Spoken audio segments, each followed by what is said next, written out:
Good morning, good evening, good night. We're watching this transmission. It is I, Mike Martins. I want to send a special shout out to my boys down in TO, the great TO, Toronto. Toronto Raptors winning the NBA championships today. I watched the full game, front to back. Man, was I ever nervous?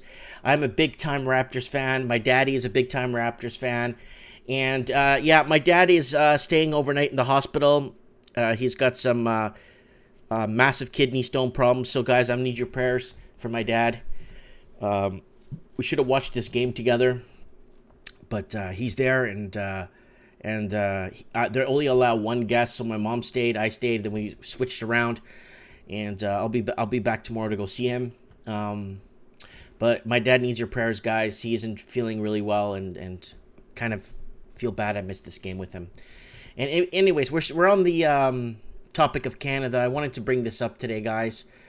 Canadian savings rate lowest in over a decade, Stats Can says. So this is from December 1st, 2018. It's kind of important to read, to kind of backtrack a few months, because I read the Equifax one when I did the whole Equifax thing about what's happening with Equifax, how Equifax is basically stating where Canadians are when it comes to debt levels. So it's on my channel. You could check it out.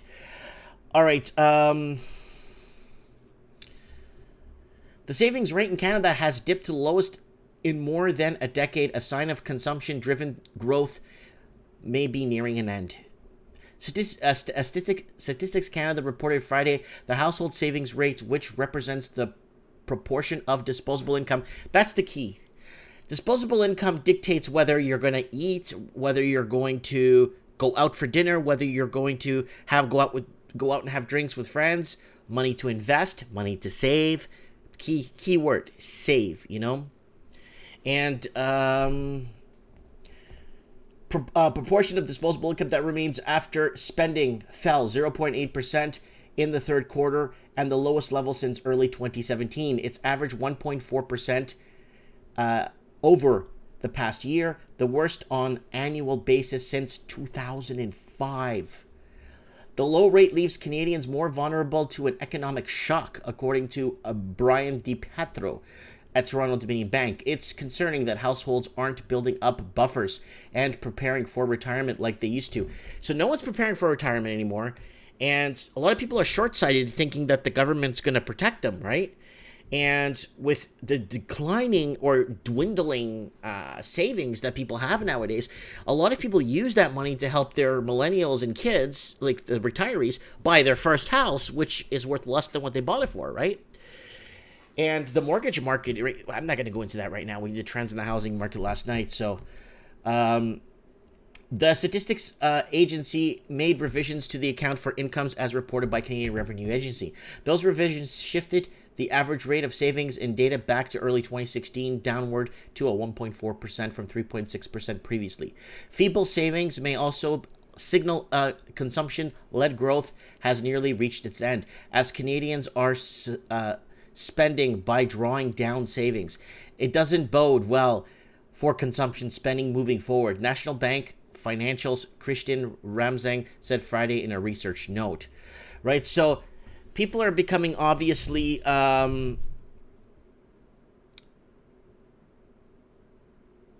trying to avoid the fact. I'm trying to find the best word. Trying to avoid the fact that they don't have, or they can't have what it takes to one day retire. But what's scaring me the most, and what keeps me up at night in a cold sweat the most, is that nothing's really being done about it, right? And the gap, this incredible amount of delta we have between what the amount of production that we produce and human labor. The amount of production's up here, but the pay is still down here, right? So that we're just in delta, and where's this money in the middle that should be coming to us going? It's going to the banks. Wall Street, Bay Street in Toronto, wherever you want to call it. And the Canadian household debt crisis, and Americans too. Americans are becoming, a lot of them are becoming more and more broke. That's why they're looking at 3 rate cuts in the United States right now, and They want to prevent more households from filing for bankruptcy, and they're trying to set up these barriers, but they're not examining, in my opinion, what is really happening, and that's what really bothers me. They're not really looking at what the problem is so we can fix the problem. They're just trying to hedge things so we could just keep kicking the can down the road, you know? And more households will become officially have to file for bankruptcy. You know what I'm saying? As the Canadian economy, it's basically it's turned into a roach motel. You know, with not really understanding who is sleeping where and where is going what. You know what I'm saying? And a lot of people got into this huge entrapment, and with these loans and stuff, thinking they could pay it back, and they're still young and they could do it. Everything you borrow at a younger age, it's going to be a hindrance towards what you could potentially invest in the future, and a hindrance towards how early you could retire from working. The main question people need to ask is, how long do I expect to be alive after I do retire? Do I have enough savings to allow me to live that long, right? And you know, it's like playing at the casino with this housing market, and a lot of these credit cards that come in the mail, you know, and people transferring balances from other credit cards to do consolidations, and then reusing those credit cards that they paid down with another credit card to use it back and then pay off other credit cards. You know what I'm saying? And it's I'm not even gonna, yeah. So let's move on. I kind of wanted to show this was on Twitter. I don't have Twitter, but someone sent me this today. There it is today. Canadian savings rate averaging record low over the past year. So this is now. So this is right now, okay? So let's move on. Now, this is from Canadian household saving rates from Trading Economics. So remember, it was at 1.4. Okay, here it is. It says it right here. Household savings rate in Canada decreased from 1.1% in the first quarter of 2019 from 1.4% in the fourth quarter of 2018, which was the article I read you previously, right? And this is what happens when the service industry becomes your biggest industry in your country, right? Things like this start to happen, and they start trickling, you know what I'm saying? And I'm just trying to find the best words to describe this. Personal savings in Canada averaged 7.63% from 1961 until 2019, reaching an all-time high of 21.6% in the first quarter of 1982, and a record low of 0.3% in the first quarter of 2005. So there you go there. And there's BuzzFeed is even covering this. And hold on, I wanted to show you this. I want to go back to this little section here.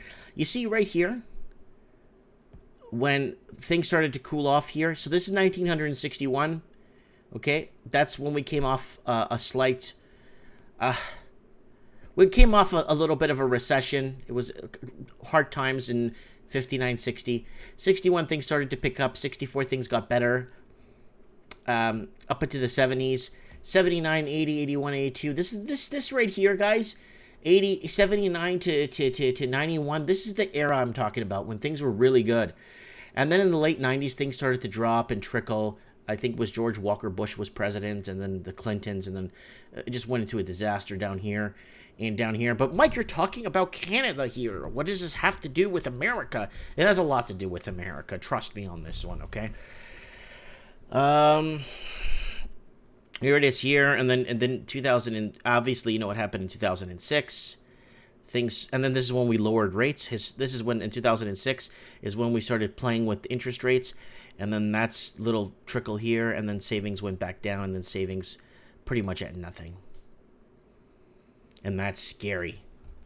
To see something like this is scary. Scary Larry. Nearly half of Canadians are $200 away from being broke. I covered this on my channel already a few months ago when this article came out. Higher cost of living leaves barely any financial wiggle room. Experts say higher interest rates spell trouble. So here's the deal, guys. This is the deal right here. Consumer confidence is lower. It's the lowest since it's been since 1975 for a reason. Because nobody has the money to spend. It's not that the consumer confidence is broken or people are don't want to spend money and go out and buy stuff. People always want to go out and buy stuff and shop and feel good. They just don't have the two nickels to rub together to do it. They just don't have the money to do it. So now having consumer confidence at its all-time low that it's been, simply because people just don't have the money. So they're calling it consumer confidence is down and people don't want to spend. It's kind of different when you don't have the money. It's kind of like that mentality. You can't fire me because I quit. Well, yeah, you're not going shopping because you don't have the money.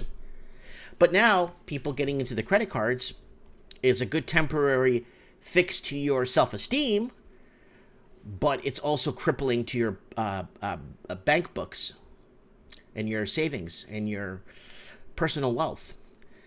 That's all that stands between many people across Canada living paycheck to paycheck, according to a new poll, which says 46% of respondents are dangerously close to financial insolvency at the end of the month. So this is working class, middle class. Well, what's middle class mean anymore?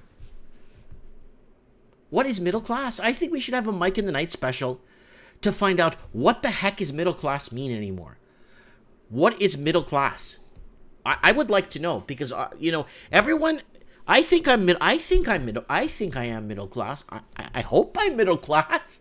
I hope I'm not below the poverty line, but I kind of hope I'm middle class, right? So maybe we'll have a Mike in the Night and dissect what is middle class. What does it mean to be middle class? Okay, let's keep going. Maxed out. 48% of Canadians on the brink of insolvency, survey says. Finding themselves increasingly indebted. Apparently, nearly half of Canadians surveyed are $200 or less. Yeah, we covered that. That's pretty bad. Yeah, it's all over. This article keeps resurfacing all the time. Yepperoos. And people are freaking out. Okay, they're freaking out. It's like, oh, why do they have to raise interest rates for? Why are they doing this to us? People just don't understand that they have to raise interest rates. This is all going to become. I don't know what's going to happen. I don't care who or what economist looks at anything. Let's put this out there.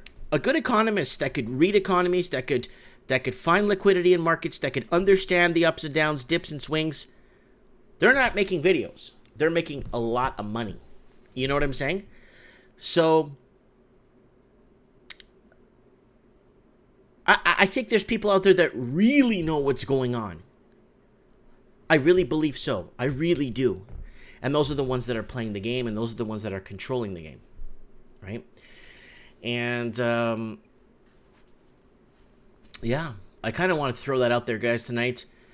I saw this today. This was sent to me. I don't have a Twitter account, but right there. Then I pulled up the corresponding trading and economics forecast. There it is right there.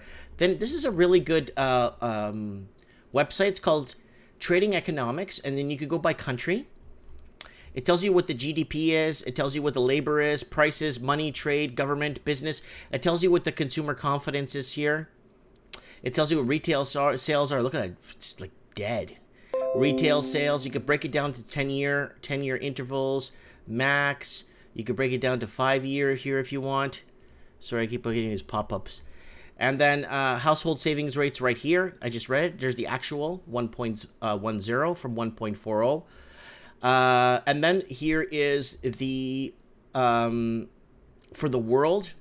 So Australia is 2.80% is the average savings. And then savings rate, sorry. And then Canada's 1.10. China's 37.10. Wow. The Euro area is 12. France is 15. Germany's 10. India's, I don't even know what that is, 26,099. Italy 7. And there are people out there that do put money aside. There are people there that here it is here. This graph here. Look at that. It's just like boom, boom, boom, boom. It's gonna fall off the chart. It's right off the chart right now. Anyways, guys, yeah, this is going to impact retail, in turn layoffs, and in turn it's going to create a chain of